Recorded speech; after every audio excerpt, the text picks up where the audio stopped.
Ayurvedic ki homeopathic ki there is a lot of difference. Ayurvedic is also very good science. It works. చాలా మందికి ఆయుర్వేదిక్కి హోమియోపతికి difference ఏంటి అనే విషయం కూడా నాకు general it is a common confusion. ఈ కన్ఫ్యూజన్లో హోమియోపతి అనేది హోలిస్టిక్ సిస్టమ్ అంటారు. ADHD అండ్ ఆటిజం అసలు యాక్చువల్లీ ఎందుకు వస్తుంది, దేనివల్ల ఈ కేసెస్ బాగా ఇంప్రూవ్ అవుతున్నాయి, అసలు ఆటిజం అంటే ఏంటి? జనరల్గా ఎవాల్యుయేషన్లో మనకు ఆటిజం అనేది ఇంతకుముందు లేదు.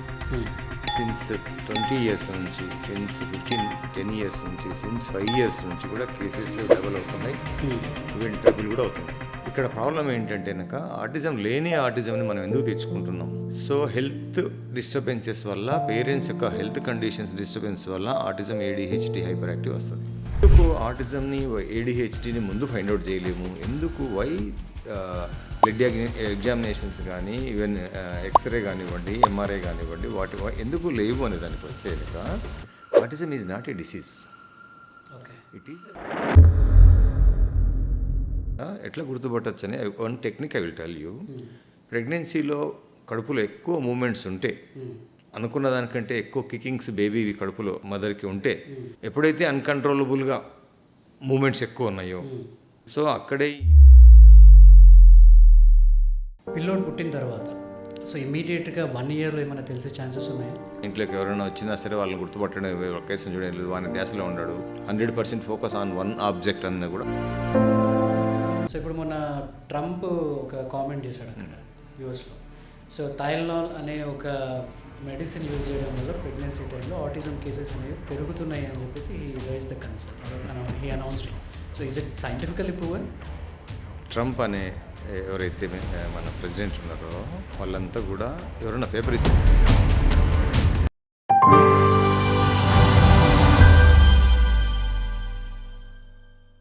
Welcome to Sanjam Talks.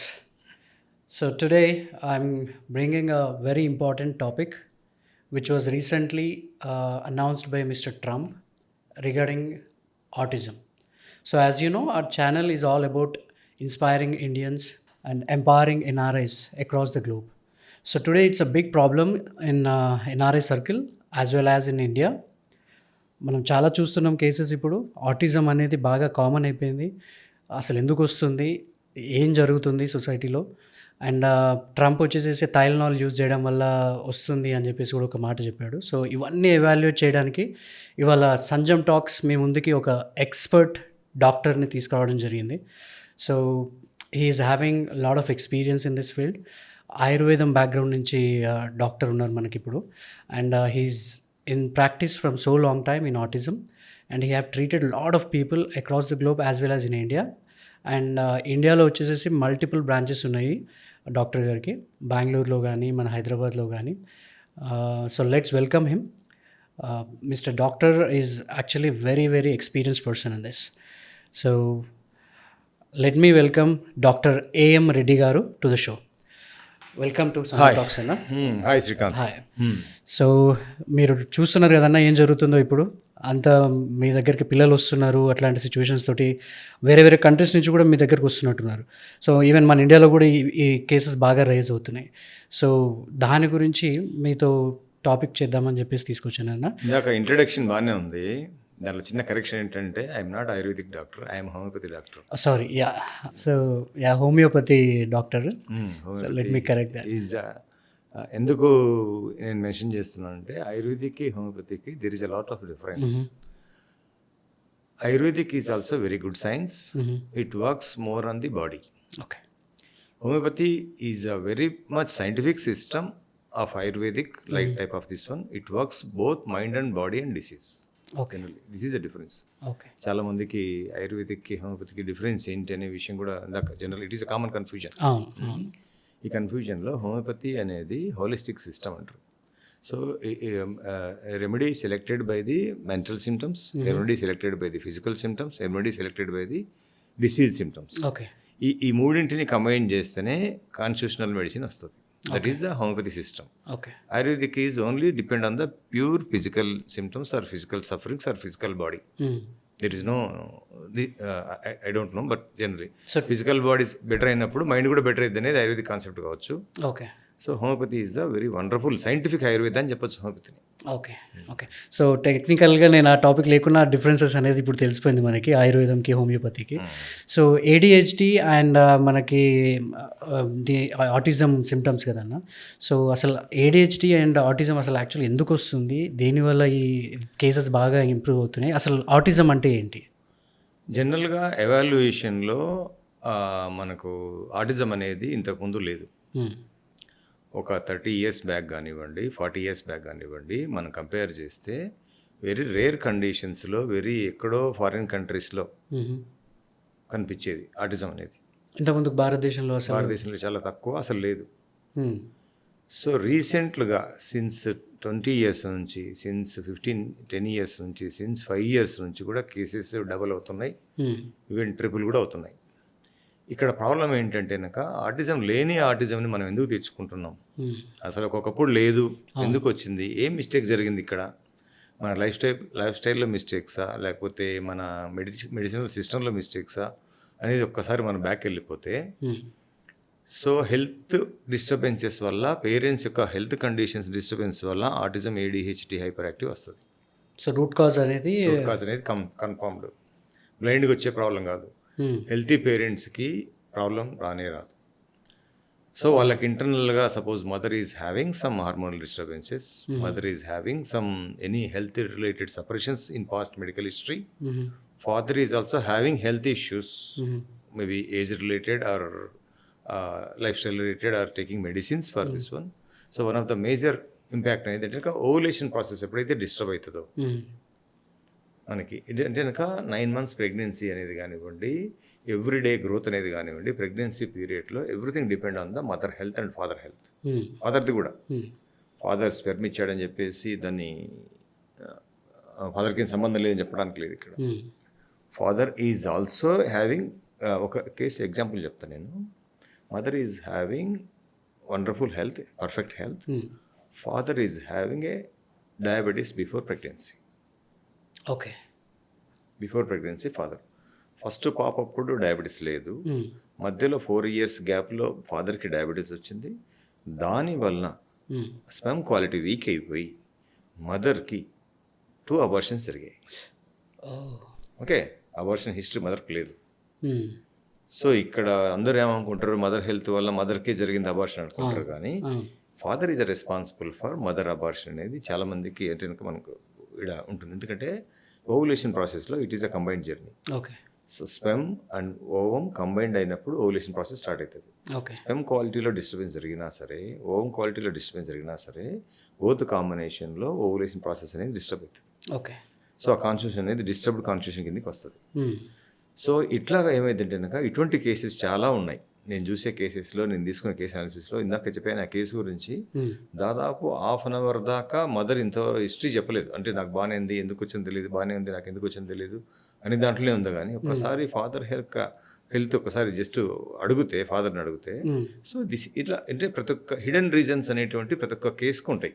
Okay. ఒక్కోసారి ఓపెన్ రీజన్స్ దొరకకపోయినా కూడా హిడెన్, ఎందుకంటే ఈ రీజన్ అనేది ఇక్కడ ఇంపార్టెంట్ అవుతుంది. హ్మ్. ఇక్కడ మూమెంట్స్ అనేటువంటివి మన బాడీలో, హ్మ్. మనము ప్రెగ్నెన్సీలో కంపల్సరీ ఒక సైకిల్లో తిరుగుతుంటాయి. రైట్. ఈ సైకిల్ అనేది గ్రావిటీ బేసిస్ చేసుకొని, హ్మ్. మన యొక్క హెల్త్ కండిషన్స్ బేస్ చేసుకొని ఉంటుంది ఓకే. 9 monthsలో. సో, దీన్ని మనం ముందే రీసెర్చ్‌లో గానీ, టెస్ట్ గానీ చేస్తే అంటే దీనికి ఒక ఐడెంటిఫై క్లినికల్ ఎగ్జామినేషన్ ద్వారా మాత్రమే ఫైండ్ అవుట్ చేయొచ్చు. బిఫోర్ బేబీ బార్న్ ఎందుకు ఆటిజంని, ఏడిహెచ్డిని ముందు ఫైండ్ అవుట్ చేయలేము? ఎందుకు వై బ్లడ్ ఎగ్జామినేషన్స్ కానీ, ఈవెన్ ఎక్స్రే కానివ్వండి, ఎంఆర్ఐ కానివ్వండి, ఎందుకు లేవు అనే దానికి వస్తే కనుక, autism is not a disease, okay. It is a disorder. Okay. Disorder means there is no control system in nervous system, hmm. There is no order. Okay. So ఈ disorder అనేది ఓన్లీ డిస్టర్బెన్సెస్ వల్ల వస్తుంది, hmm. Not from genetics, వంశపారంపర్యంగా రాదు, హ్మ్. Not from any mistake, Hmm. పొరపాటున కూడా రాదు, తెలియకుండా కూడా రాదు. సమ్ డిజార్డర్స్ అనేటువంటి health conditions of the parents నుంచి ఇవన్నీ వస్తాయి. సో ఇటువంటి డిజార్డర్స్ని మనం ఫైండ్ అవుట్ చేయడానికి ఏ బ్లడ్ ఎగ్జామినేషన్ కానీ, ఏ ఎక్స్రే కానీ, ఏ ఎంఆర్ఐ కానీ ఏం లేవు, క్లినికల్గా మాత్రం అబ్జర్వ్ చేసుకోవచ్చు. ఇందాక మీరు అన్నారు కదా ఎట్లా గుర్తుపట్టచ్చు అని, one technique I will tell you. Hmm. ప్రెగ్నెన్సీలో కడుపులో ఎక్కువ మూమెంట్స్ ఉంటే, Hmm. అనుకున్న దానికంటే ఎక్కువ కికింగ్స్ బేబీ కడుపులో మదర్కి ఉంటే సో అక్కడ ఎక్కువ రెస్ట్లెస్నెస్ ఉంది అని చెప్పవచ్చు. ఓకే. రెస్ట్లెస్నెస్ అంటే ఏంటి కనుక జనరల్గా మామూలుగా కదలడము అప్పుడప్పుడు హ్యాపీగా కాళ్ళు ఊపడం కొట్టడం అది రెగ్యులర్ మదర్కి ఫీల్ అవుతుంటుంది. It is a good sign. ఎప్పుడైతే అన్కంట్రోలబుల్గా మూమెంట్స్ ఎక్కువ ఉన్నాయో ఎక్కువైతే రెగ్యులర్ కంటే ఎక్కువ ఉన్నాయో సో అక్కడే ఈ అన్స్టెబిలిటీ మొదలైంది. ఈ అన్స్టెబిలిటీ అనేది base for hyper active, base for ADHD, base for autism. Okay, active ఉండడం అనేది కామన్, హైపర్ యాక్టివ్ అనేది అన్కంట్రోలబుల్ మూమెంట్స్. మొన్న ఒక పేషెంట్ వచ్చాడు, సార్ మా పాప ఏమో హైపర్ యాక్టివ్ లేదు అంటే కనుక అటు ఇటు తిరుగుతుంది కదా, అసలు చోట స్టేబుల్గా లేదు కదా అంటే ఇది హైపర్ యాక్టివ్ కాదు కదా అన్నాడు. హైపర్ యాక్టివ్ అంటే రెస్ట్లెస్నెస్ అంటారు దాన్ని, అంటే ఒక చోట స్థిమితం లేకపోవడాన్ని హైపర్ యాక్టివ్ అంటాం. ఓకే. యాక్టివ్కి హైపర్ యాడ్ చేస్తాం మనం, అంటే స్టెబిలిటీ లేకపోవడం, దాన్ని హైపర్ యాక్టివ్ అంటాం. హైపర్ యాక్టివ్ అంటే విపరీతంగా అలర్ట్ చేయడం అనేది ఒక కాన్సెప్ట్ అయితే, సో కంట్రోల్ లేకుండా మూమెంట్స్ ఉండడం దాన్ని రెస్ట్లెస్నెస్ని హైపర్ యాక్టివ్ అంటాం. ఓకే. ఇది హయ్యర్ లెవెల్కి వచ్చింది అనుకోండి, మైండ్ అనేది హైపర్ యాక్టివ్ స్టేజ్లోకి వెళ్తుంది, అప్పుడు అటెన్షన్ ప్రాబ్లం వస్తుంది. ఓకే. దాన్ని ADHD అంటాం.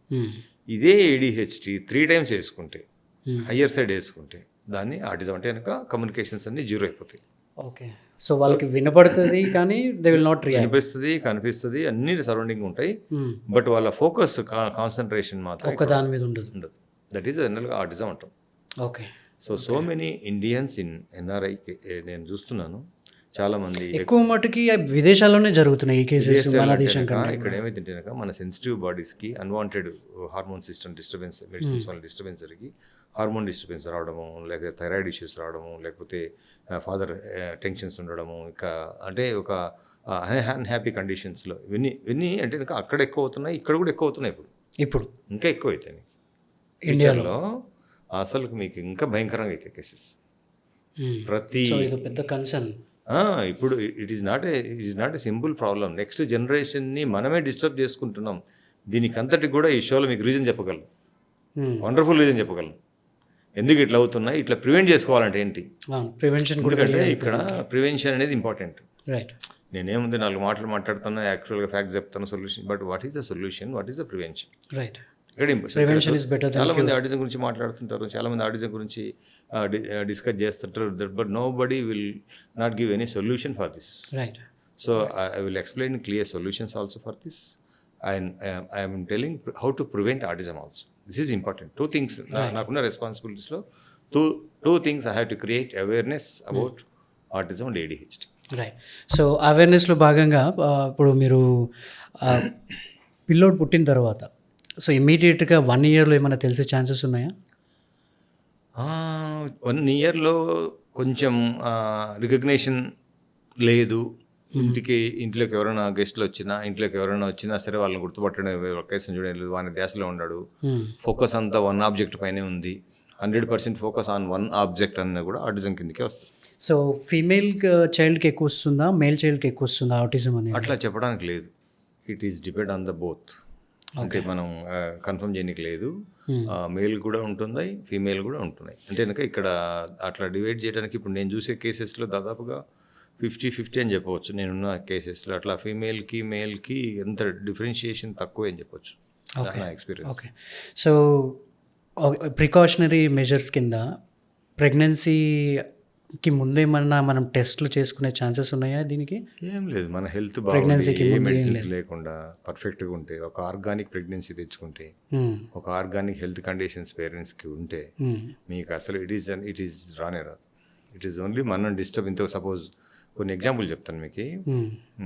Mother is having A severe hemoglobin problem during college time, intermediate time, taken some medicines, maybe because of 1 or 2 times typhoid fever, or inko case lo vachesi father is having some severe smoking issues also. దాని వల్ల ఏదైనా medicines cough వాడడము, దానివల్ల body weak కావడం అనేది ఉంది. ఆ తర్వాత మనకంతా బాగానే ఉంటుంది, తర్వాత అంతా మ్యారీడ్ అవుతారు, రేపు వచ్చిన తర్వాత ఒకసారి పాస్ట్ మెడికల్ హెల్త్ హిస్టరీకి వెళ్ళిపోతే, so these are the reasons. Low haemoglobin is also one of the major reason. Haemoglobin వల్ల వెరీ కామన్. ఇప్పుడు రేపు చాలా మంది అందుకే కదా ఇప్పుడు యాక్చువల్గా ఆటిజం కంటే ముందు కూడా మనం హైపర్ యాక్టివ్ కేసు ఎక్కువ చూస్తున్నాం. ఇప్పుడు మీరు ఏ స్కూల్కైనా వెళ్ళండి, ఏ టీచర్నైనా అడగండి, ఏ ప్రిన్సిపాల్ అయినా క్వశ్చన్ చేయండి. సో మీ అల్లరి అనేది అసలు వాళ్ళు కంట్రోల్ చేయలేకపోతున్నారు.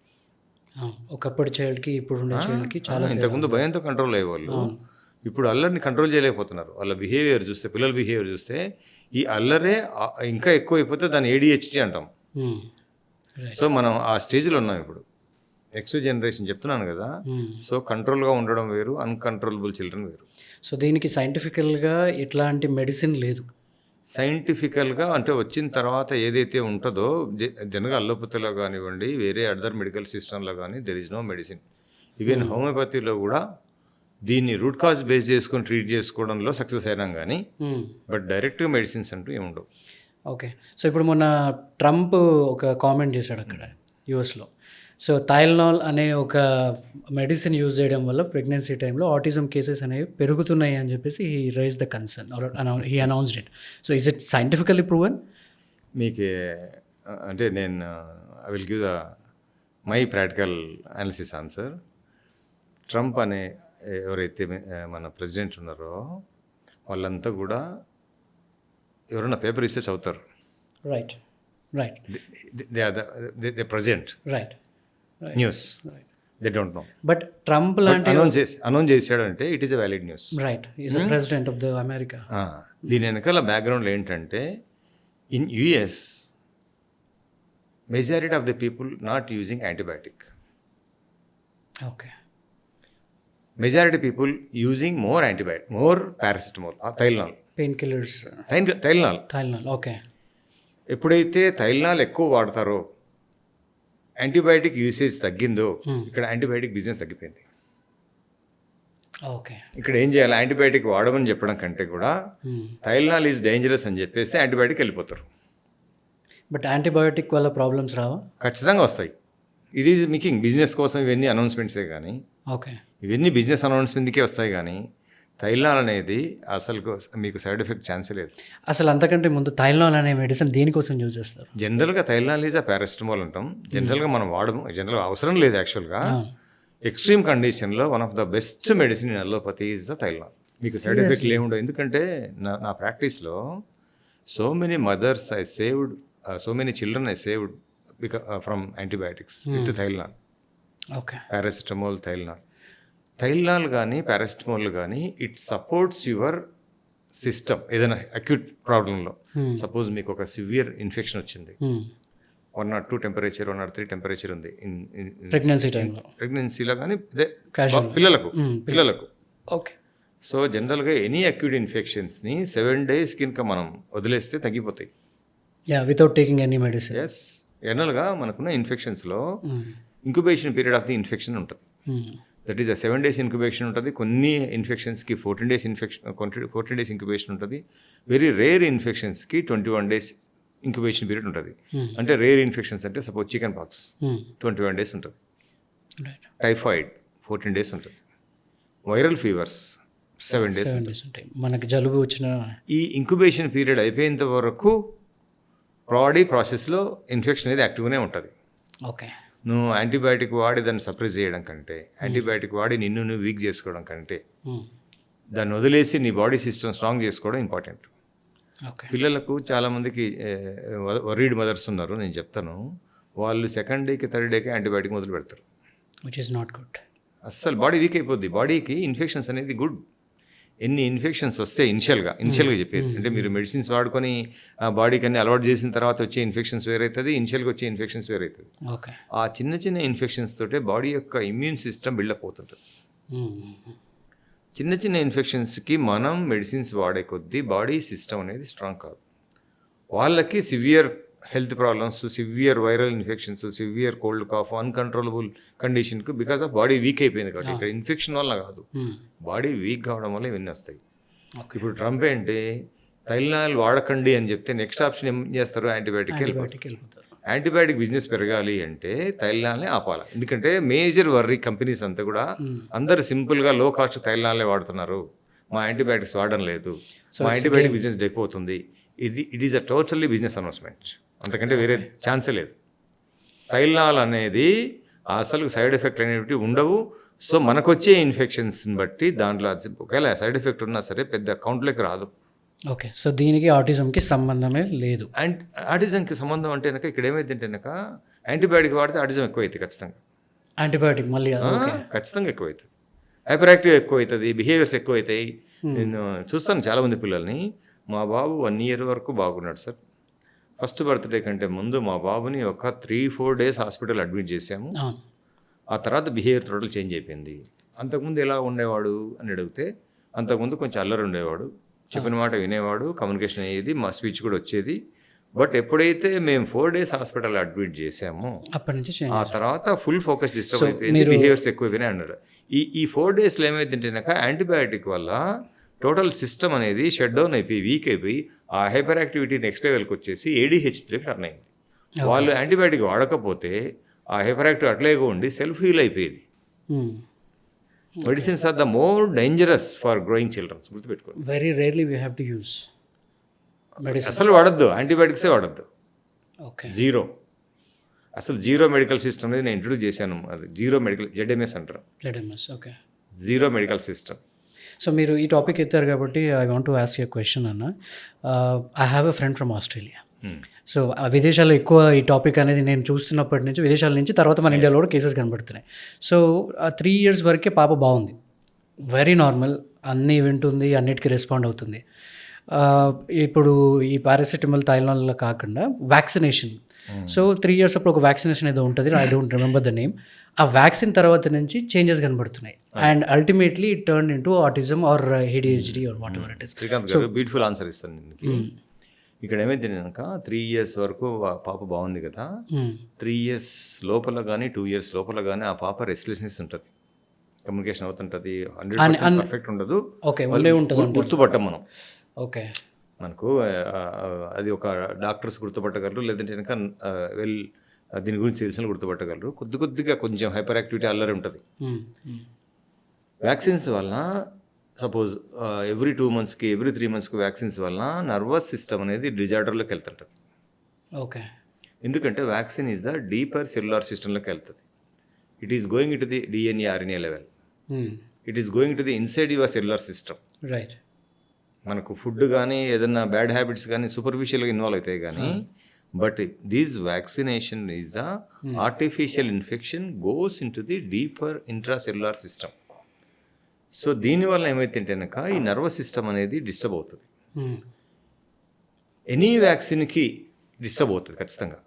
కొన్ని వ్యాక్సిన్స్కి ఎక్కువ డిస్టర్బెన్స్ జరుగుతుంది, పవర్ఫుల్ వ్యాక్సిన్స్కి, మెర్క్యూరీ రిలేటెడ్ వ్యాక్సిన్స్కి. కొన్ని వ్యాక్సిన్స్కి తక్కువ డిస్టర్బెన్స్ అవుతుంది. ఆల్రెడీ హైపర్ యాక్టివ్ ఉన్న బేబీ, ఆల్రెడీ అల్లరి ఉన్నటువంటి బేబీకి ఎప్పుడైతే మనం డిస్టర్బ్ చేస్తామో ఆ డిస్టర్బెన్స్ స్లోగా మొదలై ఒక పీక్ కండిషన్స్లో మేబీ 2 years అప్పుడే ఎక్కువ అవుతుంటుంది యాక్చువల్గా. అది 3 yearsకి మొత్తం బయటపోయి అటెన్షన్ ప్రాబ్లం వస్తుంది. ఓకే. అంటే వ్యాక్సిన్ వల్ల ఈ పాపకు ప్రాబ్లం రాలేదు, ఆల్రెడీ ప్రాబ్లం ఉన్న పాపకు వ్యాక్సిన్ వేయడం వలన ఈ ప్రాబ్లం ట్రిగ్గర్ అయిపోయింది. So vaccines are good for health. అసలు అంటే నార్మల్ పిల్లలకు ఓకే, వాళ్ళు తట్టుకోగలరు. హైపర్ యాక్టివ్ ఉన్న పిల్లలు, అల్లరి ఉన్న పిల్లలు, ఇప్పుడున్న వ్యాక్సిన్స్ కూడా 90% వ్యాక్సిన్స్ మనకు కరెంట్ హెల్త్ ఇష్యూస్ కోసం కాదు. ఆల్రెడీ మన సిస్టమ్ అంతా ఇమ్యూన్ అయిపోయింది, నెక్స్ట్ లెవెల్కి వచ్చాం. బట్ వ్యాక్సిన్స్ మాత్రం అవే వాడుతున్నాం. So we have to research on vaccines, we have to updated needed full vaccines, plus ఒక వ్యాక్సిన్కి ఇంకో వ్యాక్సిన్కి మినిమం 3-4 months గ్యాప్ ఉండాలి. అట్లా కాకుండా మనం మంత్లీ వ్యాక్సిన్ వేస్తున్నాం, మంత్లీ డిస్టర్బ్ చేస్తున్నాం బాడీని. మంత్లీ డిస్టర్బ్ అయ్యేసరికి బాడీ అనేది ఒక అన్కంట్రోలబుల్ సిస్టంలోకి వెళ్ళిపోతుంటుంది. మామూలుగా ఉన్న పిల్లలకు వ్యాక్సిన్ వేస్తే అల్లరి అవుతారు, అల్లరి ఉన్న పిల్లలకు వ్యాక్సిన్ వేస్తే ADHD వస్తుంది, ADHD ఉన్న పిల్లలకు వ్యాక్సిన్ వేస్తే ఆటిజం వస్తుంది. So eventually step by step it is converting into autism. అల్లరి వరకు మనం భరించవచ్చు, ఎందుకంటే ఇక సెల్ఫ్ హీల్ అవుతుంటే కూడా తగ్గిపోద్ది, రివర్స్ అయిపోతుంది. ADHD రివర్సిబుల్ కాదు, ఆటిజం రివర్సిబుల్ కాదు, అంటే నెక్స్ట్ లెవెల్కి వెళ్ళిపోయి ఉంటుంది. ఇక్కడ చాలామంది పిల్లలు నేను చూస్తుంటాను కదా. సో ఇది జనరల్గా జరిగేది. అంటే వాళ్ళకి మామూలు పిల్లలకు వ్యాక్సిన్ వేస్తే కొద్ది రోజులు అల్లరి వస్తుంది, తర్వాత కంట్రోల్ అయిపోతారు, నార్మల్ అయిపోతారు, ఏజ్ ప్రాసెస్లో బెటర్ అయిపోతారు. There is no need of medicine. So ఇట్లా మనకు ఉన్నటువంటి దాంట్లో so vaccines are the trigger చేస్తే ఉన్న problem. Okay. So why we are seeing such a sharp rise in autism diagnosis worldwide? So recently our health conditions are the going to disturb because of health conditions of the parents, maybe because of past medical history, is the one of the suppressions. Right. Suppose father ki severe sinus problem undi, father ki having tuberculosis problem before pregnancy, before marriage, father is having some depression problem, they are using some medicines. ఇది కూడా effect చూపిస్తుంది kids మీద. Sperm disturb అవుతుంది కదా. Okay. Organic హెల్త్లో స్పెమ్ అనేది perfect ఉంటుంది. ఫుడ్ హ్యాబిట్స్ వల్ల ఏం లేదంట. ఫుడ్ హ్యాబిట్స్ అనేవి ట్రిగర్ చేస్తాయి, కానీ food habits are not responsible for any health problem. Triggers, it is temporary disturbance. Okay. ఇప్పుడు మీరు ఉన్నారు, స్వీట్స్ విపరీతంగా తిన్నారు, మేబీ ఒక 48 hours మీ బాడీలో డిస్టర్బెన్స్ ఉంటుంది. ఓకే. ఫుడ్ అనేది టెంపరీ డిస్టర్బెన్స్ క్రియేట్ చేస్తుంది, కానీ దానివల్ల it is not going to the permanent disturbances. Why? Because it is not going to the deeper cellular system. Food is not going to the లోపలికి వెళ్ళదు. Medicine is going to the inside. Medicine is going to disturb and permanently. Right. So that's way the medicines are ZMS is the one of the best formula for future generation. Okay. So ఇప్పటివరకు జరిగిన కేసెస్లో అసలు ఎందుకు autism అనేది వస్తుంది అనేది ఎక్కడైనా proven ఉందా అన్న? అంటే ఎందుకు అనేది depends on the reason. So many reasons. నేను చెప్పే రీజన్స్లో చాలా రీజన్స్ ఉన్నాయి. సపోజ్ కొన్ని ఎగ్జాంపుల్ చూస్తే కనుక, జనరల్గా బాయ్ ఏజ్ వచ్చేసి 8 years 9 months. Okay. Male child. Okay. Mother is having irregular periods, but she is not taken any medicines, but periods are irregular. So ఒక్క మెడిసిన్ వాడడం వల్ల, ఒక్క ఇంజెక్షన్ వాడడం వల్ల next month she got a pregnancy. Okay. ఆ medicine వాడడం వల్ల disturb, అంటే ఆ హార్మోన్ సిస్టమ్ మేబీ డాక్టర్ అడ్వైస్తో వాడి ఉండొచ్చు. So because of this reason medicated pregnancy అయిపోయింది. అది ఎప్పుడైతే మెడికేటెడ్ ప్రెగ్నెన్సీ అయిందో అక్కడ నర్వస్ సిస్టమ్ డిస్టర్బెన్స్ అనేది మొదలవుతాయి. అంటే ఇక్కడ నార్మల్ ప్రెగ్నెన్సీ వేరు, మెడిసిన్ లేకుండా ప్రెగ్నెన్సీ తెచ్చుకోవడం వేరు, మెడిసిన్ తోటి ప్రెగ్నెన్సీ తెచ్చుకోవడం వేరు. ఓకే. సో ఇది ఇంకోటి మదర్కి 8th and 9th monthలో ప్రెగ్నెన్సీ టైంలో జెస్టేషనల్ హైపర్ టెన్షన్ ఉంది. 8th and 9th monthలో జెస్టేషనల్ హైపర్ టెన్షన్ అంటే మేబీ బికాస్ ఆఫ్ హెల్త్ చెప్తున్నాను కదా. ఇవన్నీ కూడా హిడెన్ రీజన్స్ అనేటువంటి ప్రతి ఒక్క పేరెంట్కి ఉంటాయి, ఆటిజం అండ్ ADHD మదర్స్కి. కానీ ఒకప్పుడు మన పేరెంట్స్ టైంలో ఇట్లాంటివి లేకుండా వచ్చా, అప్పుడు కూడా వాళ్ళు ఏదో ఒక టెన్షన్ పడి ఉంటారు కదా. మెడిసిన్ వాడలే కదా ఆ టైంలో, మెడిసినే వాడలేదు. రైట్. టెన్షన్స్ కాదు ఇక్కడ రీజన్. అప్పుడున్న టెన్షన్స్ అప్పుడు ఉన్నాయి. అదే చాలామంది అంటారు లైఫ్ స్టైల్ ప్రాబ్లం అని. Life style is bullshit concept. Life style అప్పుడు కూడా ఘోరంగా ఉండే, అవును. వాళ్ళ తగ్గట్టుగా ఉండే. అంటే ఎవరి లైఫ్ స్టైల్ అనేది ఎవరి బాడీ మైండ్ సెట్ని బట్టి, ఎవరి ఎక్స్పీరియన్స్ బట్టి లైఫ్ స్టైల్ ఉంటుంది. రైట్. రైట్. సో అప్పుడు కూడా విపరీతంగా భయం ఉండే. బ్రిటిష్ వాళ్ళు వస్తారేమో, పోలీసు వాళ్ళు వస్తారేమో, లేకపోతే ఇంకా నక్సలైట్లు వస్తారేమో, దొంగలు వస్తారేమో. అప్పుడు ఇంకా దయ్యం అంటే భయపడేటోళ్ళు, దయ్యం వస్తుందేమో. ఇప్పుడు ఏమన్నా, ఇప్పుడు అంటే లైఫ్ స్టైల్ అనేది అప్పుడు భయం ఉండే, ఇప్పుడు భయం ఉండే. అప్పుడు తగ్గట్టుగా ఉండే, కానీ లైఫ్ స్టైల్ వల్ల మన బాడీలో డిస్టర్బెన్స్ అనేది టెంపరీ ఉంటుంది, కానీ మెడిసిన్స్ వల్ల పర్మనెంట్ డిస్టర్బెన్స్ పోతుంది. నెక్స్ట్ మన ప్రెగ్నెన్సీ టైంలో అనేది బాగా ఎఫెక్ట్ అవుతుంది. అసలు మన హెల్త్ కండిషన్స్ ఇంపార్టెంట్. చిన్నప్పటి నుంచి మీ పిల్లలకు ఏ మెడిసిన్ వాడకపోతే పెద్దగా అయిన తర్వాత మీ పిల్లల హెల్త్ బాగానే ఉంటుంది, మీ పిల్లల యొక్క పిల్లల హెల్త్ కూడా బాగానే ఉంటుంది. సో మెడికల్ సిస్టమ్ అనేది డిస్టర్బ్ చేస్తుంది. ఎందుకంటే దాదాపు ఈ యాంటీబయాటిక్ యూసేజ్ కానివ్వండి, ఆయింట్మెంట్స్ యూసేజ్ కానివ్వండి, మెడిసినల్ యూసేజ్ కానివ్వండి, లాస్ట్ 30 years నుంచి విపరీతం అయిపోయింది. ఈవెన్ NRS చాలామంది అక్కడ మెడిసిన్ దొరకలేదని చెప్పేసి ఇండియా నుంచి ప్యాకెట్స్ మెడిసిన్స్ తీసుకెళ్తారు ప్రివెన్షన్. ఎంత ఘోరం చెప్పండి అసలు. ఏమవసరం మెడిసిన్? నీకు నీ బాడీ స్ట్రాంగ్ ఉంటే నీకు మెడిసిన్ అవసరం లేదు. విదేశాల్లో యాక్చువల్గా ఫస్ట్ వాళ్ళు మెడికేషన్ అనేది అవాయిడ్ చేయమనే చెప్తారు. మనకు అంత ఈజీ కూడా దొరకదు. మనం తీసుకెళ్తారు కదా ప్రతి ఇక్కడ నుంచి తీసుకెళ్ళడం జరుగుతుంది. రాంగ్ అది. మమ్మీ యాంటీబయాటిక్ పెట్టినావా పనికి వస్తాయి, డాడీ పెయిన్ కిల్లర్ పెట్టినావా పనికి వస్తాయి. ఎందుకంటే మన బాడీ మెడిసిన్స్ తోటి పాటైపోతుంది. సో ఒరిజినల్ నేచురల్ మన బాడీ అనేది ఎక్కడి నుంచి వచ్చింది? It is a generations. మీకు ఒక విషయం చెప్పనా, అసలు సముద్రంలో ఫస్ట్ డ్రాప్ ఎక్కడ వచ్చింటుంది మీకు గుర్తుంటుందా? లేదు. ఒక డ్రాప్ తర్వాతనే సముద్రం మొదలైంటుందా? మళ్ళీ ఇంకేం గుర్తుంటుంది మనకి? ఇవన్నీ అన్ని సంవత్సరాల, కోట్ల సంవత్సరాల నుంచి జనరేషన్ వచ్చింది. మన generation is not coming from మీ తాత ముత్తాత నుంచి రాలేదు ఇది. It is a coming from years centuries, ages. మళ్ళీ అన్ని అంటే మన జనరేషన్ అనేది నేచర్ తయారు చేసుకున్న ప్రోడక్ట్. సో ఇప్పుడు ఈ వచ్చిన ప్రాబ్లంకి మన రెగ్యులర్ అలోపతిలో ఎట్లాంటి ట్రీట్మెంట్ లేదా? హోమియోపతి అండ్ అలోపతి వల్లనే మెడిసిన్ ప్రాబ్లం వస్తుందంటే అలోపతి వల్ల మెడిసిన్ లేదా అంటే ఎట్లా? దానివల్లే ప్రాబ్లం వచ్చింది. సో ఆల్ మెడిసిన్స్ వల్లే ప్రాబ్లం వచ్చింది. ఇంత దూరం మనం ట్రావెల్ చేసాము. సైంటిఫికల్ అంటే కనిపిస్తుంది కదా. ఇప్పుడు సైంటిఫికల్ ఎట్లా ప్రూవ్ అవుతుంది మీకు? ఇప్పుడు మెడిసిన్ ఏం బాడీలో ఉండదు, డ్యామేజ్ చేసి వెళ్ళిపోద్ది. Right right. ఎన్ని కేసెస్, క్లినికల్ స్టడీ కేసెస్. అందుకే రీసెర్చ్ జరగాలి ఖచ్చితంగా. అవర్ మెడికల్ సిస్టమ్ పైన రీసెర్చ్ జరగాలి ఫస్ట్. నేను హోమియోపతి గురించి చెప్పడం లేదు.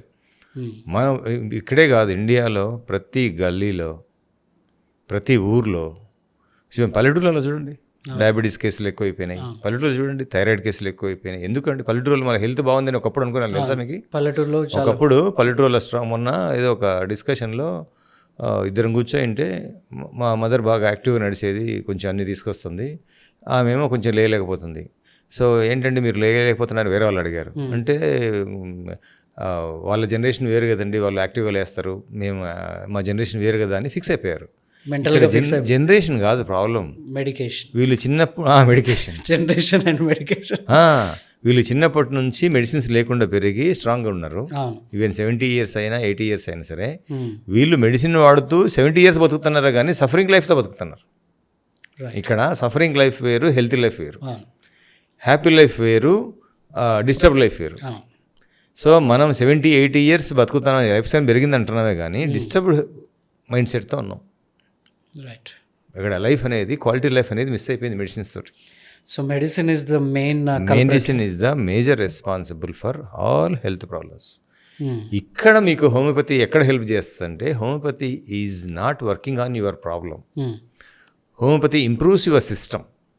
ఓకే. ఇమ్యూన్ సిస్టమ్ని, మీ యొక్క స్ట్రెంగ్త్ని, మీ యొక్క బలాన్ని మీకు సపోర్ట్ చేస్తుంది. It works like a supplements, it works like a vitamins, it works like a minerals. So homeopathy is the one of the beautiful science. So దీనివల్ల సైడ్ ఎఫెక్ట్స్ ఏమీ లేవు, అసలు zero. We are not giving medicine for problem. నేను ఆటిజంకి treatment ఇవ్వడం లేదు.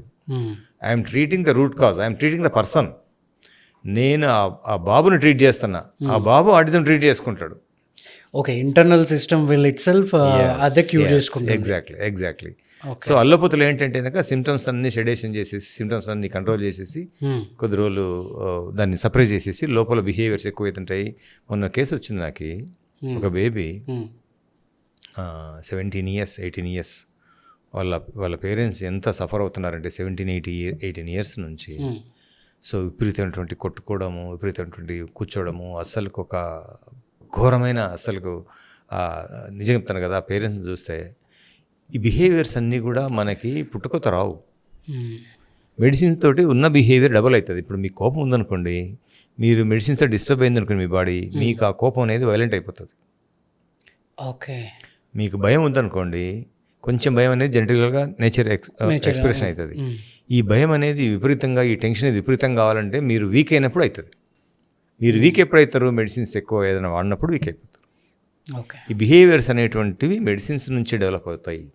నేను చూసే కేసెస్లో అసలు బిహేవియర్స్ ఎందుకు, అసలు వైలెంట్ బిహేవియర్ ఎప్పటి నుంచి మొదలైందంటే 2-3 years వరకు బాబు బాగున్నాడు సార్, 3-4 years నుంచి విపరీతమైపోయాడు బిహేవియర్, అసలు అన్కంట్రోలబుల్ బిహేవియర్కి వెళ్ళిపోయాడు అన్నాడు.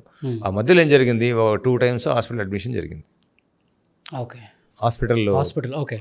మోషన్స్ కోసము, దగ్గు జలుబు కోసము, టైఫాయిడ్ కోసము, whatever maybe or reasons తోటి.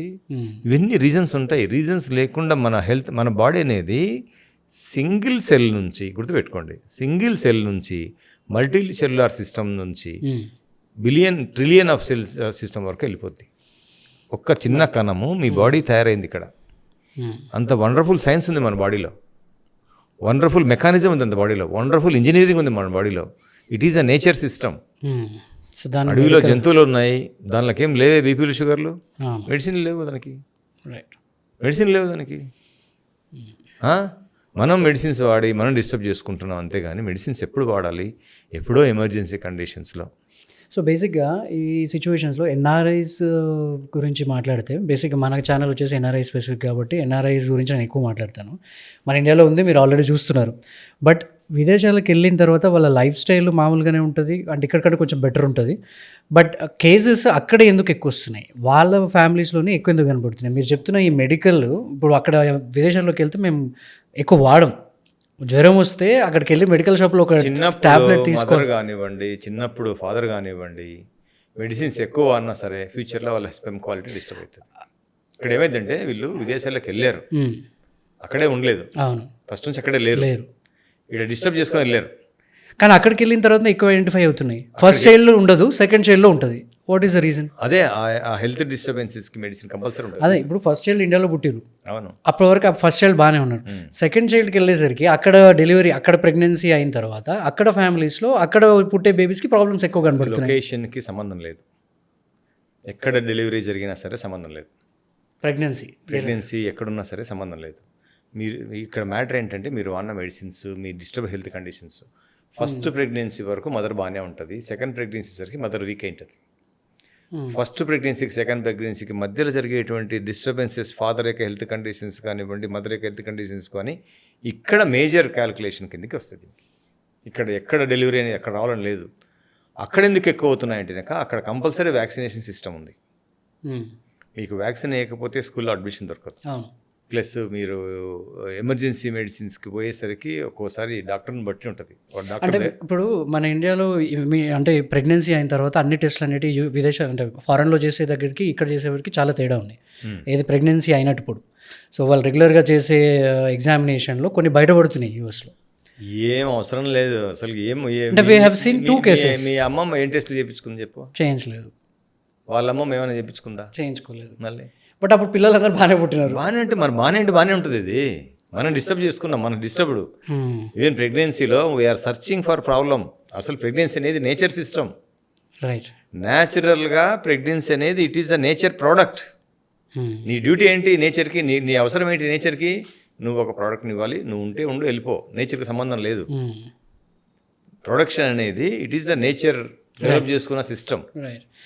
దాన్ని మనం మెడిసిన్స్తో డిస్టర్బ్ చేసుకొని, మెడిసిన్స్తో సప్రెస్ చేసుకొని, సో వరీడ్ యూఎస్లో ఉండడం వలన కానీ చాలామంది అంటారు, కానీ యూఎస్కి వెళ్ళిపోయిన తర్వాత ఆటిజం కేసులు ఎక్కువైనాయని. అంటే యూఎస్ఏ కాదు, నేను లండన్ చూశాను, ఇక్కడ ఆస్ట్రేలియాలో చూశాను. మన కంట్రీ కంటే కూడా అక్కడికి వెళ్ళిన తర్వాత ఎక్కువ బయటపడుతున్నాయి. అదే ఎక్కడ ఎన్ఆర్ఐస్ ఆల్రెడీ డిస్టర్బ్ అయిన కండిషన్స్లో వెళ్ళిపోతారు. హెల్తీగా 100% ఆర్గానిక్ వెళ్ళరు. కొందరు ఉన్నారు ఫారినర్స్, ఫారిన్ కంట్రీలో చిన్నప్పటి నుంచి మెడిసిన్ లేకుండా ఉన్న వాళ్ళు. ఆ కంట్రీస్లో ఆటిజం లేదు. మెడిసిన్ సప్లై ఏ కంట్రీకి అయితే ఎక్కువ అవుతుందో, యాంటీబయాటిక్ యూసేజ్ ఏ స్టేట్కి అయితే ఎక్కువ అవుతుందో, మనకు తెలియకుండా మన బాడీ డిస్టర్బెన్స్ మొదలవుతుంది ఖచ్చితంగా. ఓకే. సో ఇంకొక ఎగ్జాంపుల్ కూడా చెప్తాను మీకు. ప్రెగ్నెన్సీ యూఎస్కి అంటే ఇక్కడ కండిషన్ చెప్పాను కదా, లైఫ్ ఎగ్జాంపుల్. యూఎస్లో ఫస్ట్ ప్రెగ్నెన్సీ బాబు పుట్టినప్పుడు ఆ బాబుకి ఎవెన్చువల్లీ వన్ ఇయర్ టైంలో దే ఐడెంటిఫైడ్ ఇట్. సెకండ్ ప్రెగ్నెన్సీకి భయపడ్డారు వాళ్ళు తీసుకోవడానికి. సెకండ్ ప్రెగ్నెన్సీ తీసుకోవడానికి, ఇంకొక ప్రెగ్నెన్సీ తెచ్చుకోవడానికి భయపడ్డారు వాళ్ళు. ఆటోమేటిక్గా న్యాచురల్గా జరిగింది. దెన్ దానికి కూడా మళ్ళీ ఏదో ప్రాబ్లం వచ్చి ప్రెగ్నెన్సీ టర్మినేట్ చేయాల్సి వచ్చింది. ఓకే. సో ఫస్ట్ ప్రెగ్నెన్సీ బాబు అక్కడే పుట్టిండు. 7 months తర్వాత ఇక్కడ నుంచి ట్రావెల్ అయింది ఆమె. ఓకే. ఇక్కడ నుంచి ట్రావెల్ అయిన తర్వాత బాబు అక్కడ పుట్టిన తర్వాత ఆ బాబుకు అదని తెలిసింది. నెక్స్ట్ ప్రెగ్నెన్సీ టైంకి they came back to India. First ప్రెగ్నెన్సీలో ఆటిజం ఉందా? ఆటిజం ఉంది. ఓకే. సెకండ్ ప్రెగ్నెన్సీలో ఆటిజం లేదు. సెకండ్ ప్రెగ్నెన్సీలో లేదు అంటే సెకండ్ ప్రెగ్నెన్సీ టర్మినేట్ అయ్యింది, మళ్ళీ థర్డ్ ప్రెగ్నెన్సీలో లేదు. సో దానివల్ల దీనికి ఆన్సర్ ఏమి ఇస్తానంటే కనుక, ఫస్ట్ ప్రెగ్నెన్సీ ఫస్ట్ ఎక్స్పీరియన్స్లో ఒక్కొక్కసారి మదర్ యొక్క హెల్త్ డిస్టర్బ్ అయ్యి ఉంటుంది, సెట్ అయి ఉండదు. మేబీ చాలామంది పెళ్ళైనాక త్వరగా ప్రెగ్నెన్సీ తెచ్చుకోవడము, అప్పటి కండిషన్స్ని బట్టి. వన్స్ వాళ్ళు సెటిల్ అయిన తర్వాత ఫిట్నెస్ తోటి కానీ డైట్ తోటి కానీ వాళ్ళ హెల్త్ సెట్ అయిపోయిన తర్వాత నెక్స్ట్ థర్డ్ ప్రెగ్నెన్సీలో లేదు. ఓకే. ఇక్కడ ఏమైందంటే కనుక, ఇక్కడ మీరు ఫిట్నెస్ తోటి కానీ లైఫ్ స్టైల్తో మార్చుకోవడం కానీ డైట్ ద్వారా కానీ స్లీప్ ద్వారా కానీ మీ హెల్త్ని ఇంప్రూవ్ చేసుకోవచ్చు. రైట్. సో దానివల్ల ఒక ఆప్షన్ ఉంది మీకు, అక్కడ బెటర్ అయ్యే అవకాశం ఉంటుంది. అందుకే థర్డ్ ప్రెగ్నెన్సీలో పాపకి ఆల్రెడీ ఒక అబార్షన్ జరిగింది, ఒక చేయించుకున్నారు భయపడి. ఫస్ట్ ఆటిజం వచ్చింది అంటే కనుక వీళ్ళు ఏమైనా ఎర్లీ ప్రెగ్నెన్సీకి వెళ్ళి ఉండొచ్చు. న్యాచురల్గానే జరిగింది. ఎర్లీ ప్రెగ్నెన్సీ అంటే మ్యారేజ్ అయినాక 2 monthsకి 3 monthsకి ప్రెగ్నెన్సీ, అది తెలియదు. అన్ని రీజన్స్ ఉంటాయి. అంటే కనుక ఇక్కడ నా దగ్గరకు వచ్చేటువంటి దాంట్లో కేస్ అనాలిసిస్ అనేది చాలా ఇంపార్టెంట్. ఈ కేస్ అనాలిసిస్ని బట్టే నా యొక్క రెమెడీ అనేది సెలెక్ట్ అవుతుంది. సో బేసిక్గా మీరు ఒక కేసు మీ దగ్గరికి వచ్చినప్పుడు మీ ఎవాల్యుయేషన్ ఎలా ఉంటుంది? జనరల్గా 30-40 minutes కంపల్సరీ కేస్ టేకింగ్ ఉంటుంది. ప్లస్ చైల్డ్ బిహేవియర్ కంపల్సరీ తీసుకోవాల్సింది వస్తుంది. మెడికల్ హెల్త్ హిస్టరీ తీసుకోవాల్సింది వస్తుంది. చైల్డ్ యొక్క మైండ్ సిమ్టమ్స్ కానీ, చైల్డ్ యొక్క ఫిజికల్ సిమ్టమ్స్ కానీ, చైల్డ్ యొక్క బిహేవియర్స్ కానీ అన్ని క్యాలిక్యులేట్ చేసుకుని నా మెడిసిన్లోకి వస్తుంది. సో ఇండియాలో ఉన్న వాళ్ళు మీరు ఫిజికల్గా అవైలబుల్ ఉన్నారు కాబట్టి they will come to you. What about the people who are in abroad? వాళ్ళు మిమ్మల్ని ఎట్లా అప్రోచ్ అవ్వచ్చు? మీ ట్రీట్మెంట్ ఎలా ఉంటుంది? ఏమైందంటే నేను జూమ్ కేసెస్లో కూడా I will see the cases zoom. Okay. But zoom కేసెస్లో ఏంటంటే కనుక పేరెంట్స్ ఏం చెప్తే అది వినాలి, నేను నా అబ్జర్వేషన్ ఉండదు. రైట్. చూడడానికి ఛాన్స్ ఉండదు. ఎందుకంటే చూసినా సరే ఏదో వాళ్ళ కోసం ఏదో చూడాల్సింది వస్తుంది కానీ పేరెంట్స్ యొక్క ఇక్కడ ఏమైతే కనుక చైల్డ్ బిహేవియర్ చైల్డ్ చెప్పలేడు కాబట్టి పేరెంట్స్ చెప్తారు కాబట్టి ఇక్కడ పేరెంట్స్ని బట్టి ఉంటుంది. పేరెంట్స్ ఇన్ఫర్మేషన్ సరిగ్గా ఇవ్వకపోయినా, నేను కరెక్ట్గా వాళ్ళని అసెస్ చేయలేకపోయినా నా ట్రీట్మెంట్ కొంచెం డిలే అవకాశం ఉంటుంది కానీ అదర్వైజ్ ఫిజికల్గా చూస్తే నేను వండర్ఫుల్గా I will give the good. So you want the people to come to your office and physically one visit, okay, yearly once or once in 2 years one visit, okay, ఒక్క visit ఫిజికల్గా చూసి వాళ్ళు గినక వెళ్ళిపోతే it is so wonderful helpful. So మీరు ఎక్కడికన్నా వేరే కంట్రీస్కి వెళ్ళి క్యాంప్ పెట్టి ఇట్లా చూసే ఛాన్సెస్ ఏమన్నా ఉన్నాయా? నేను ఏదో టైంపాస్ విజిట్ కోసం మా బ్రదర్ యూఎస్ ఉంటే అక్కడ ఇయర్లీ వన్స్ వెళ్తున్నాను కానీ బట్ సీరియస్లీ ఐఎమ్ నాట్. మీరు లాస్ట్ టైం అట్లాంటాలో చేశారు, వచ్చాను బట్ నాకు ఇక్కడున్న బిజీ కండిషన్స్కి ఇక్కడున్న రెస్పాన్సిబిలిటీకి so I able to accommodate my time. Okay, but whatever possibility I'm trying for as a service we're doing it. మీరు అట్లాంటాలో కూడా అది ఒక సోషల్ సర్వీస్ లాగా చేశారు, రైట్? ఇంపార్టెంట్, ఎందుకంటే చాలామందికి ఈవెన్ అంటే most of my friends are allopathy doctors కూడా ఉన్నారు. వాళ్ళు కూడా ఈ ప్రాబ్లమ్ని ఐడెంటిఫై చేయలేక తగ్గదు, వదిలేయండి జీవితాంతం ఇంతే. చాలామంది పేరెంట్స్ వస్తారు, ఇంతవరకు మాకు తగ్గుతుంది అని చెప్పేటోళ్ళు ఎవరు లేరు సార్, అందరినీ మనం డిమోటివేట్ చేసేసి ఇంక జీవితాంతం మీరు మేనేజ్ చేసుకోవాల్సింది అన్నారు కానీ but I'm giving the hope. I'm lighthouse for autism mothers, right? So నేను ఇచ్చేటువంటి సొల్యూషన్ కానీ నేను ఇచ్చేటువంటి ట్రీట్మెంట్ కానీ whatever possibilities whatever response ఉన్నాయి. నా దగ్గర కూడా చిన్న చిన్న ఫెయిల్యూర్స్ ఉన్నాయి. ఎక్కడ ఫెయిల్యూర్ అయితే నా కేసెస్ అంటే మదర్ ప్రాపర్గా ఇన్ఫర్మేషన్ నాకు ఇవ్వకపోయినా వాళ్ళ ఒపీనియన్స్ ఇస్తారు కానీ వాళ్ళ పాప ఇన్ఫర్మేషన్ ఇవ్వరు కొందరు. ఇప్పుడు వాళ్ళ ఒపీనియన్స్ ఇస్తారు, వాళ్ళ ఎమోషనల్ అంతా. మొన్న ఒక పేరెంట్ వచ్చింది, ఎంతసేపు నా బాధలు చెప్తుంది కానీ చిల్లర గురించి చెప్పదు. అసలు ఆ బాబు ఎట్లా బిహేవియర్ చేస్తున్నాడు అది కావాలి కదా. మీ ఎమోషన్తో నేనేం చేయను, మీ సఫరింగ్ కాదు నాకు కావాల్సింది, మీ సిమ్టమ్స్ కాదు నాకు కావాల్సింది, యాక్చువాలిటీ కావాలి. అది నాకు ఇంపార్టెంట్. అయితే అక్కడ కన్ఫ్యూజన్ అవుతుందని ఇక్కడ చాలా విషయాలు వస్తాయి. సో అట్లాంటి సిచ్యువేషన్లో ఒకవేళ ఇండియాకి వచ్చి మీకు అప్రోచబుల్ లేని సిచ్యువేషన్లో if in case this send you video of the regular life style వీడియోలో కూడా ఇక్కడ ఏమైందంటే నేను డిస్కస్ చేసే 10 minutes 20 minutes time is more important. అంటే మీరు డైరెక్ట్గా పేషెంట్తో చూస్తే బెటర్. ఓకే, వీడియో కంటే పేషెంట్ అనడం రాంగ్ ఏమో, ఇక్కడ క్లయింట్ యా, అంటే అదొక డిసీజ్ కాదు కాబట్టి క్లయింట్ అని చెప్పాలి. So many of our viewers are NRIs living in US, Europe, Middle East, lot of other countries. So what guidance would you give to the families in abroad? So I am giving with my experience. So zero medical system introduced to your kids. My suggestion is zero medical system. Okay. Even though vaccines is also don't give too much. But it is limited vaccines. Who ఇచ్చిన అంటే WHO ఇచ్చిన దాని ప్రకారంగా మనం, ఎందుకంటే మనం disturb చేసుకోలేం. WHO ప్రకారం అయినా సరే వరల్డ్లో 30% people they does not take vaccines. 30% తెలుసా? 30% తీసుకోరు, వాళ్ళే బాగానే ఉన్నారు. బట్ ఇక్కడ మ్యాండేటరీ అని చేసి చెప్తాను కదా, vaccine behind the vaccine is also one business, behind the antibiotic is also one business. ఈరోజు ట్రంప్ తైలనాలు పనిచేయలేదని ఎందుకు చెప్పాల్సి వచ్చిందంటే because of pressure from antibiotic companies. Okay, Tylenol ఆపేస్తే నెక్స్ట్ టైంకి వెళ్ళిపోతారు, యాంటీబయాటిక్ వెళ్ళిపోతారు. రైట్.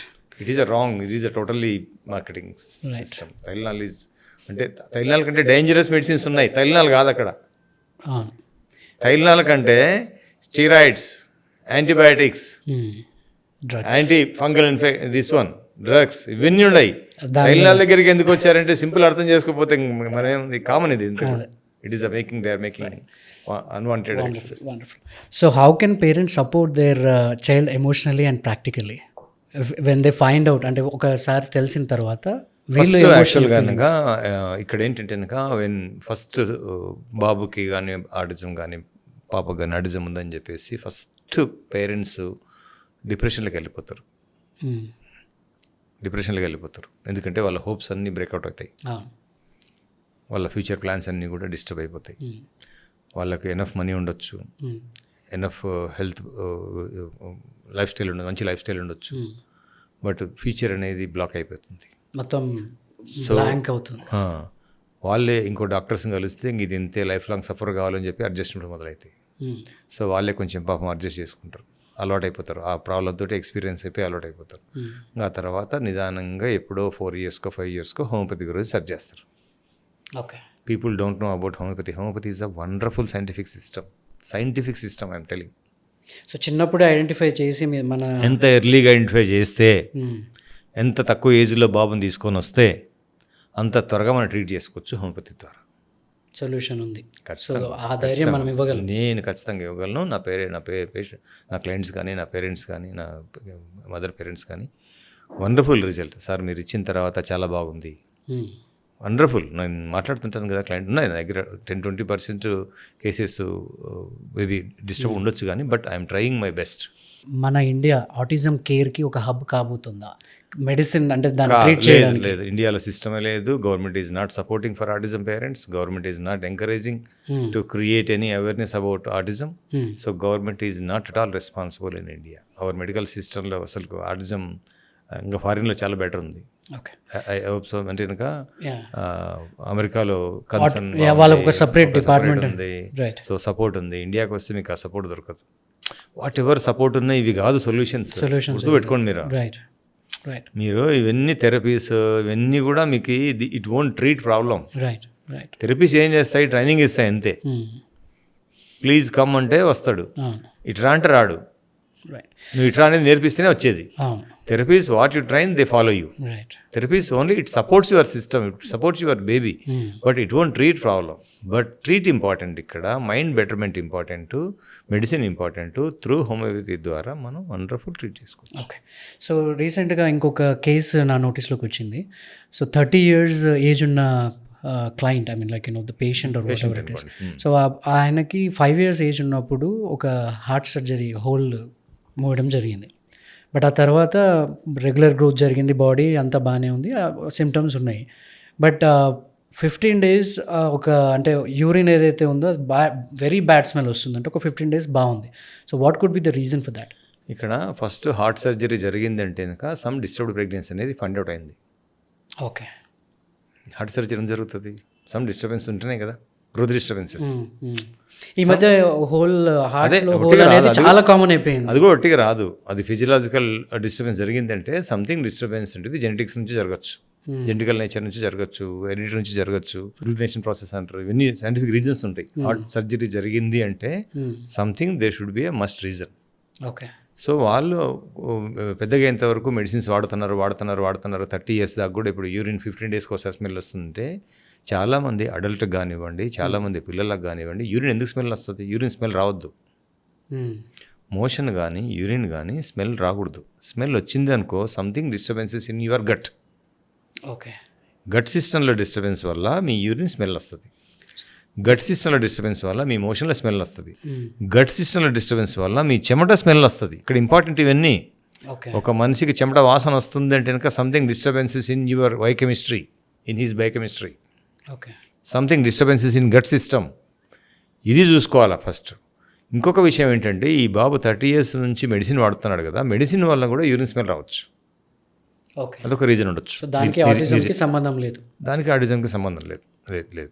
యూరిన్ స్మెల్కి అంటే అవన్నీ మెడిసిన్స్ వల్ల మనం డిస్టర్బ్ చేసుకొని కండిషన్ ట్రిగర్ చేస్తాయి కానీ but it is not a direct root cause for autism. Right. ఇంకొక కేసు ఉంది, యూఎస్ నుంచి వచ్చింది ఇది కూడా message. My son has very bad sleep. He wakes up in the middle of the night and in case he does not sleep well he is stimming and entire day and very deregulated. So ఏముంటుంది autism ఉన్న బాబు ఇతను? So జనరల్గా autism ఉన్న పిల్లలకు, autism severe కండిషన్లో ఉన్న పిల్లలకు వాళ్ళు నైట్ యాక్టివ్ ఉంటారు. నైట్ రెస్ట్లెస్నెస్ ఎక్కువ ఉంటుంది. ఓకే. డే టైం కంటే. మా బాబు డే టైం బాగా పడుకుంటాడు, నైట్ అస్సలు పడుకోడు. It is a dangerous condition. Not only autism, regular childrens కూడా sleep is more important. Okay. 9 o'clock 8 o'clockకి పడుకోవడం, 10 hours స్లీప్ ఈజ్ మస్ట్. అది కూడా స్టేబుల్ స్లీప్, కదలకుండా పడుకోవాలి. స్లీప్లో కదులుతున్నారు అంటే సంథింగ్ డిస్టర్బెన్సెస్ ఇన్ హిస్ గట్లో హెల్త్ ప్రాబ్లమ్స్ ఉన్నా సరే, గ్యాస్ట్రిక్ డిస్టర్బెన్స్ ఉన్నా సరే ఎక్కువ కదులుతారు. కొందరు పిల్లలు అయితే ఇంకా మొత్తం రౌండ్ తిరుగుతారు, క్లాక్ తిరుగుతారు నిద్రలో. తిరగకూడదు అట్లా. Stable sleep is important. Stable స్లీప్లో అది కూడా ఇక్కడ మీరు ఇంతకుముందు ఏదైనా మెడిసిన్స్ వాడి గట్ని డిస్టర్బ్ చేసుకొని దెన్ అన్స్టేబుల్ స్లీప్కి వెళ్ళిపోతుంది. ఇక్కడ స్లీప్ ఈజ్ ఇంపార్టెంట్. నా కేసెస్లో చూస్తాను కదా, స్లీప్ డిస్టర్బెన్స్ అట్లాగే ఉందనుకోండి నా కేసెస్లో, కంపల్సరీ నేను మెడిసిన్ చేంజ్ చేయడానికి వెళ్తాపోతా, అంటే కరెక్ట్ మెడిసిన్లోకి ఇంకా రావాలి. అంటే ఇక్కడ స్లీప్ ఈజ్ మోర్ ఇంపార్టెంట్. రాత్రిపూట పడుకోవడము, పొద్దున పూట లేయడం అనేది our circadian clock rhythm system, అది ఓకే. మన బాడీ నేచర్. అది నిద్రలో అట్లా జరగడం అనేది కామన్ అనుకుంటాము, అది పెద్ద పట్టించుకోవాల్సిన అవసరం లేదు అని. నిద్ర లేదు అంటే కనుక సమ్ డిస్టర్బెన్సెస్ వల్ల మేబీ గట్ ఇష్యూస్ కావచ్చు, మేబీ వాళ్ళ కాన్స్టిట్యూషన్లో కూడా కొందరు రాత్రిపూట ఎక్కువ హైపర్ అవుతారు, పొద్దున పూట కామ్ అయిపోతారు. ఓకే. కొందరు రాత్రి అంటే ఇవన్నీ కూడా చూసుకోవాల్సింది వస్తుంది. సో నిద్ర అనేది, డిస్టర్బెన్స్ అనేది ఆటిజంలో ఏమైతే కనుక ఈరోజు నిద్ర రాలేదు బాబుకి, రేపు పొద్దున మళ్ళీ బిహేవియర్స్ ఎక్కువ అవుతాయి, మళ్ళీ నైట్ నిద్ర రాదు, మళ్ళీ బిహేవియర్స్ ఎక్కువ అవుతాయి. ఈ పిచ్చి పేరెంట్స్ ఏం చేస్తారు, నిద్ర కోసం అని చెప్పి ఏదో మెడిసిన్ వాడతారు, నిద్ర పని పెడతారు, పని పెట్టేసరికి నిద్రపోతాడు, ఈరోజు రాత్రి బాగానే ఉంటాడు, మళ్ళీ రేపు పొద్దున బిహేవియర్స్ ఎక్కువ లేస్తాడు, రైట్. మార్నింగ్ లేవగానే కాంప్లికేషన్స్ ఎక్కువ ఉంటాయి. చాలామంది తెలియదు, అంటే దే ఆర్ థింకింగ్ ఓన్లీ ఆ సిమ్టమ్స్ని ట్రీట్ చేయడం కాదు, బ్యాక్ వెళ్ళిపోవాలి, రూట్ కాజ్కి వెళ్ళిపోవాలి. That is the possibility with homeopathy. So ఒకసారి ఫస్ట్ ఐడెంటిఫై చేయంగానే పేరెంట్స్ ఈ కేసెస్ని ఎట్లాంటి, అంటే వాళ్ళకి ఏమైనా టిప్స్ ఉన్నాయా మీ దగ్గర, అంటే ఏం చేయాలి వాళ్ళు అసలు? అంటే ఫస్ట్ ఇక్కడ నేను మోస్ట్ ఆఫ్ ది పేరెంట్స్కి, నేను యుఎస్ ఎన్ఆర్ఐ పేరెంట్స్ కానీ నేను సజెస్ట్ చేసే విషయం ఏంటంటే ఇంకా ఆర్గానిక్ లైఫ్ స్టైల్ని ఇంప్రూవ్ చేసుకోవాలి. ఆర్గానిక్ అంటే కనుక పేరెంట్స్ ఏదైతే ఉన్నారో పాస్ట్ మెడికల్ హెల్త్ హిస్టరీ ఏదైనా డిస్టర్బ్ జరిగితే కనుక దాన్ని ఎట్లా సెట్ చేసుకోవాలి, లైఫ్ స్టైల్ ద్వారా, డైట్ ద్వారా కానీ, స్లీప్ ద్వారా కానీ, ఫిట్నెస్ ద్వారా కానివ్వండి. సో ఎట్లా మేనేజ్ చేసుకోవాలి ఫస్ట్ ఇంపార్టెంట్. ఎందుకంటే future we are responsible for future generation. Right. రేపు పొద్దున జనరేషన్ డిస్టర్బ్ అయిందంటే we are the only responsible. Current lifestyle అంతే కదా. లైఫ్ స్టైల్ అనేది ఓకే అంటే మనం మార్చుకోవాలా. చాలామంది పెళ్ళి అయినాక 1 monthకే ప్రెగ్నెన్సీకి వెళ్ళిపోతారు. రైట్. ప్లాన్ ప్రెగ్నెన్సీ చేసుకోవాలి. ఒక 6 monthsలో నేను ప్రెగ్నెన్సీకి వెళ్ళాలనుకుంటున్నా, 6 monthsలో నేను కన్సీవ్ కావాలనుకుంటున్నా. ఆ 6 monthsలో కొంచెం ప్లాన్డ్కి వెళ్ళిపోతే ఆర్గానిక్ లైఫ్ అని. ప్లాన్ అంటే నువ్వు ఏదో ప్రయోగాలు చేయాల్సిన అవసరం లే, ఏ మెడిసిన్ వాడకపోతే, ఫిట్నెస్ కరెక్ట్గా ఉండి డైట్ కంట్రోల్ చేసుకుంటే, నిద్ర బాగుంటే ప్లాన్ ప్రెగ్నెన్సీ అయిపోతుంది. Nature pregnancy. Pregnancy is the nature product, it is not your product. So అట్లా ప్లాన్డ్కి వెళ్ళిపోతే రేపు పొద్దున్న ఫ్యూచర్లో ఆటిజం పిల్లలు పుట్టే అవకాశమే లేదు. ప్లస్ పుట్టిన తర్వాత కూడా యాంటీబయాటిక్ 0 చేసుకోవాలి. వ్యాక్సిన్స్ కూడా మినిమం చేసుకుంటే చాలా బెటర్. మినిమం అంటే ఒక వ్యాక్సిన్కి ఇంకో వ్యాక్సిన్కి 4 months గ్యాప్ ఉండాలి. ఇయర్లీ 3 vaccines కంటే ఉండకూడదు. సో అట్లా తీసుకోవాలి. ఒకవేళ ఒకసారి తీసుకోకపోయినా కూడా ఏం కాదు, బట్ తీసుకోవాలి కంపల్సరీ రూల్ కాబట్టి. So minimum vaccinations, no antibiotics. So దాంతో ఆ పిల్లలను కూడా ఆర్గానిక్ లైఫ్తో పెంచాలి. ఈ క్రీములు రాయడాలు, మాయిశ్చరైజర్ రాయడాలు, మాయిశ్చరైజర్ కూడా రాయకూడదు పిల్లలు. చాలామంది మాయిశ్చరైజర్ రాస్తాడు, అబ్బో చలికి స్కిన్ డ్రై అయిపోద్ది మావనికి మాయిశ్చరైజర్ రాద్దామని. ఈ కెమికల్స్ అన్నీ బాడీలోకి వెళ్ళిపోతాయి. కోకోనట్ ఆయిల్ రాసుకోవాలి, ఆలివ్ ఆయిల్ రాసుకోవాలి, ఆర్గానిక్ క్రీమ్స్ ఏదైనా.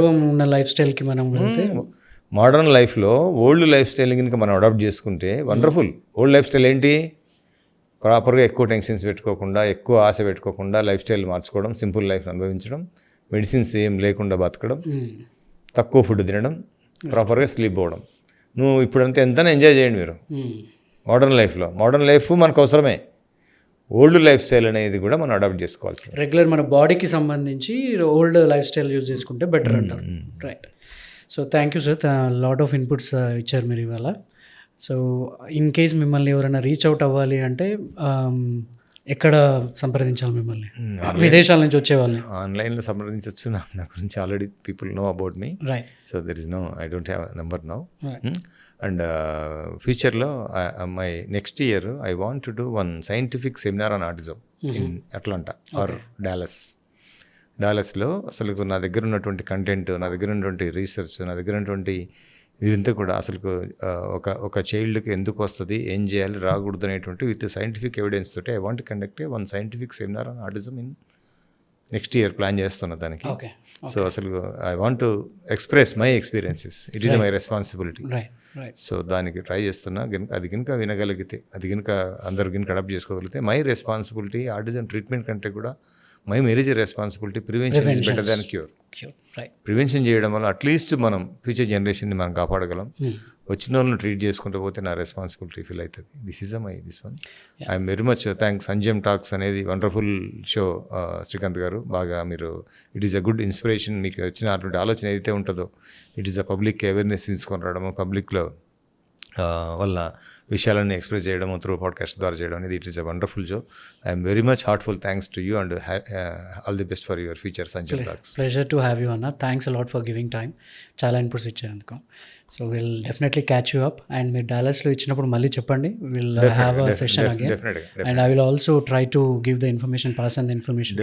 Definitely. It is our responsibility. Right, it's our responsibility. NRI responsibility is that to create awareness about modern medical system. Yes, yes sir. చాలా మంది homeopathy అంటే ego problem, homeopathy అంటే slow అంటారు, కానీ homeopathy is not slow. Root కాజ్కి వెళ్ళి దాని treatment. అసలు homeopathy is a so fast medication for acute problems. Right. Homeopathy is a slow for chronic problems.